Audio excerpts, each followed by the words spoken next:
Assalamualaikum warahmatullahi wabarakatuh. Kami dari kelompok 8 akan sedikit menjelaskan tentang proses oriented. Di sini kami mengambil cabang dari PT Mayora, yaitu PT Cipta Niaga Semesta yang berada di Tanjung Pinang.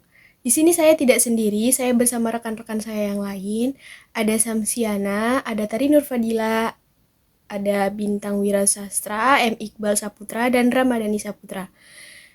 Jadi, di sini kami akan sedikit membahas tentang hasil kerja kelompok kami. Baik, di sini saya akan sedikit menjelaskan tentang latar belakangnya. PT Cipta Niaga Semesta sebagai distributor resmi produk-produk Mayora Group di Kepulauan Riau, khususnya di Tanjung Pinang.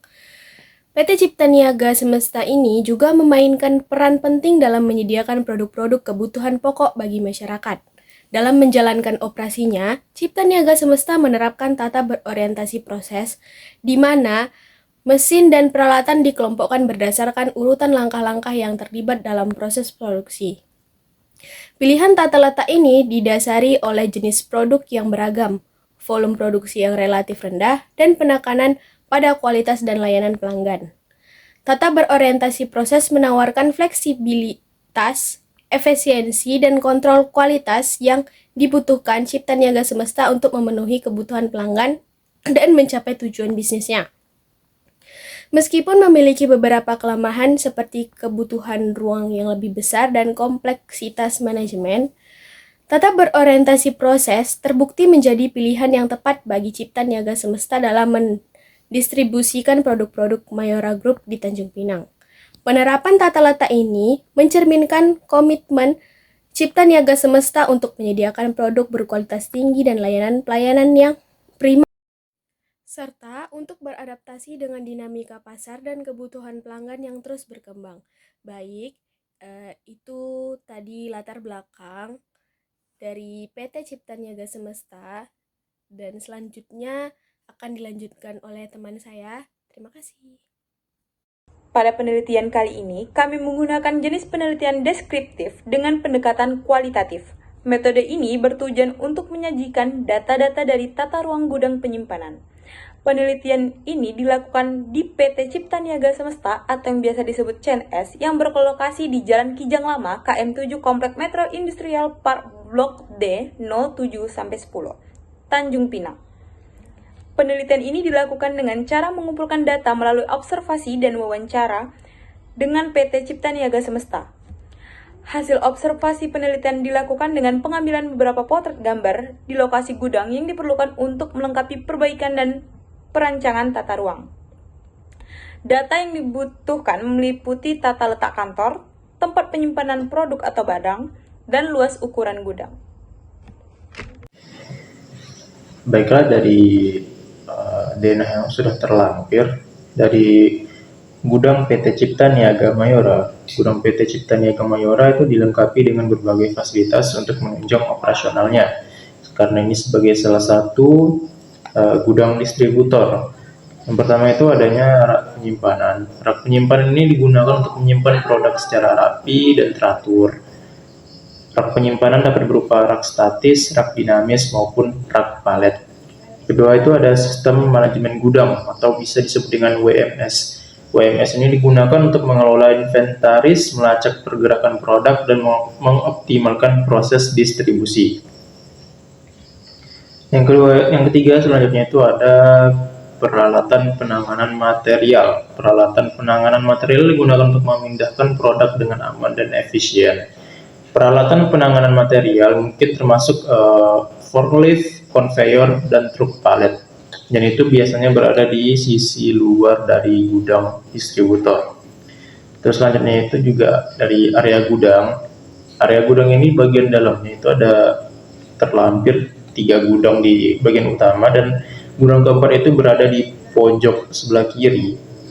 Area gudang adalah area utama untuk penyimpanan produk sebelum dikirim ke pelanggan. Tata letak tempat penyimpanan akan bergantung pada jenis produk yang disimpan dan sistem manajemen inventaris yang digunakan.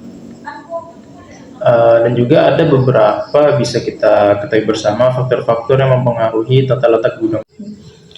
Baik, Dari observasi denah yang kita lihat, ada beberapa faktor-faktor yang mempengaruhi tata letak gudang dibuat terpisah.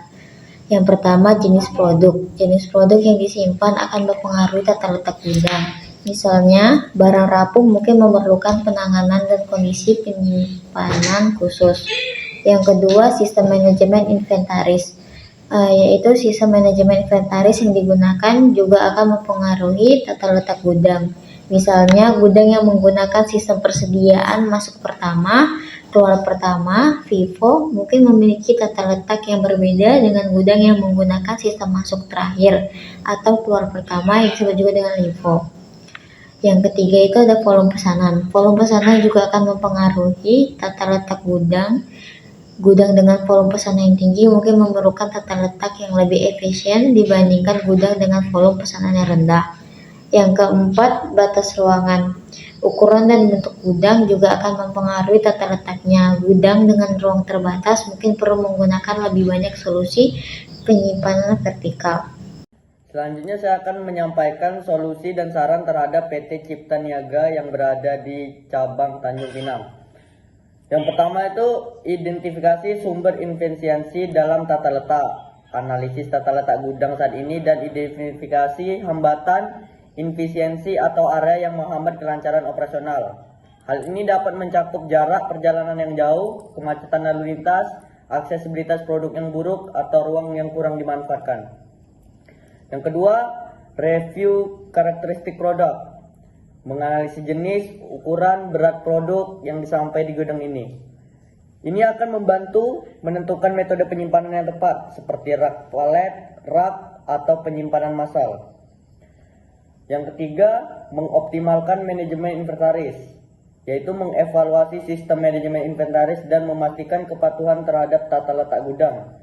Misalnya sistem FIFO atau LIFO mungkin memerlukan konfigurasi tata letak tertentu. Yang keempat, memaksimalkan permanfaatan ruang, yaitu bisa mengevaluasi dimensi gudang dan mengidentifikasi peluang untuk penggunaan ruang vertikal secara efisien. Rak atau mezzanine dengan ruang yang besar dapat meningkatkan kapasitas penyimpanan tanpa menambah luas gudang. Yang kelima, melakukan penanganan material yang efektif. Mengevaluasi peralatan penanganan material seperti forklift, truk pallet, atau konveyor untuk memastikan peralatan tersebut sesuai dengan tata letak gudang dan jenis produk. Selanjutnya saran yang keenam adalah membangun arus lalu lintas yang jelas. Membangun jalan setapak dan jalan setapak yang jelas untuk forklift dan karyawan untuk meminimalkan kemacetan dan kecelakaan lalu lintas. Terapkan tindakan pengendalian lalu lintas jika diperlukan. Selanjutnya mempertimbangkan keselamatan dan ergonomi. Memastikan tata letak gudang mematuhi peraturan keselamatan dan mendorong praktik ergonomis untuk mencegah cedera dan kelelahan pekerja. Selanjutnya integrasi teknologi. Memanfaatkan sistem manajemen gudang atau WMS atau teknologi lainnya untuk mengoptimalkan pelacakan inventaris, pengambilan pesanan, dan operasi gudang. Selanjutnya ada tinjau dan sesuaikan. Tinjau tata letak gudang secara berkala dan disesuaikan seiring dengan perubahan jenis produk, persyaratan penyimpanan, atau kebutuhan di operasional. Selanjutnya adalah pertimbangkan untuk berkonsultasi dengan spesialis tata letak gudang atau insinyur industri untuk memberikan solusi khusus untuk gudang Tanjung Pinang PT Cipta Niaga Mayora. Sekian presentasi dari kelompok kami, terlebih dan terkurang kami mohon maaf. Wabillahi taufiq wal hidayah. Wassalamualaikum warahmatullahi wabarakatuh.